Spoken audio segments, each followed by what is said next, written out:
Trump in power in 2020, it still makes for sobering reading. Some of these memos explaining how they wanted Mike Pence to halt the certification of votes on January 6th, but it's not anything new. It's made public now in the course of the litigation. In this case, Judge Tanya Chutkan said that to slow that down just because of the election would have been itself seen as election interference. All right, Ken Delaney in for us. Ken, thanks so much.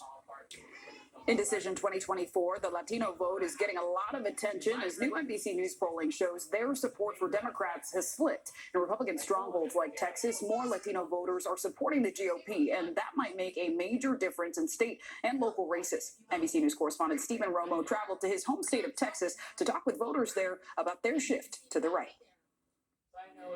When it comes to Latino voters in Texas, do you think it's the economic policy? I think it's the economic policy. Right now, we're looking at the economy, the high gas prices. No matter who they're supporting for president, the economy is top of mind. I think to myself, a lot of times when I think of Latinos, they don't particularly like the candidates on the other side, but they're thinking of, how am I going to come home with a paycheck and feel proud?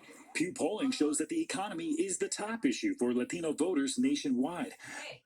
Education and improving their job situations. And while Democrats have counted on the Latino vote for years, there are signs it's slipping. NBC News polling now shows Vice President Kamala Harris with a 14-point lead over Donald Trump among Latinos, down from the Democrats' 44-point advantage with the group in 2012.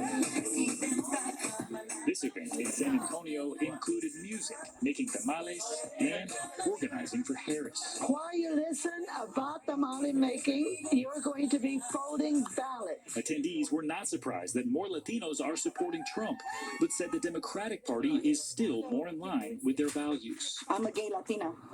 And so there's a lot of things that are coming into play that will affect me personally as well. Across town, a conservative Latino group, Heart de San Antonio, held its final meeting before the election. We'd like to welcome everyone tonight to our meeting. Many taking issue with the assumption that border policies will make them more likely to vote blue, saying they don't identify with the newest round of migrants. The Hispanic voter also sees what's occurring at the border towns, right? People just, by the hundreds of thousands coming into this country illegally, when a lot of them, right, including my family, got here the right way, the legal way. And we're compassionate, but at the same time, they get all these free things where a lot of your everyday individuals are struggling. It's not America first anymore.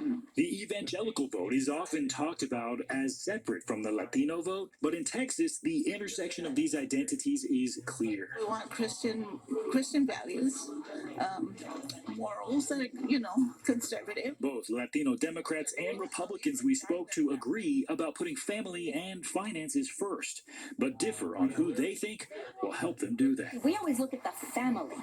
And as a Democratic Party, that's always been how we look forward. We look at the values of the Republican Party. It's very conservative. There's a lot of things that we consider important to us as Latinos, ¿verdad? La comunidad, the family. Similar sounding values with diverging views of the future.